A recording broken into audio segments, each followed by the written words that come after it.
Hi! Hello. నేను చాలా వీడియోలో సీక్రెట్ మసాలా పేస్ట్ అని చూపించాను కదా! సో, ఈరోజు ఆ రెసిపీ చూపిస్తున్నాననమాట.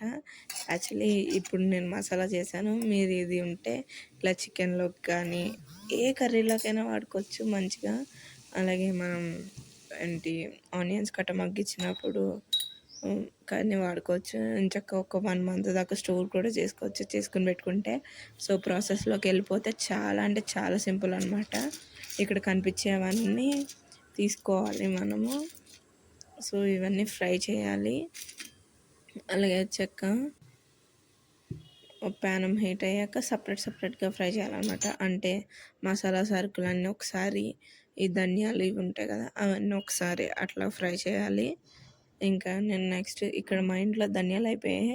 లేకపోతే ధనియాలు పక్కా వేసుకోవాలి. నేను ధనియాల పౌడర్ వేసాను దాంట్లో.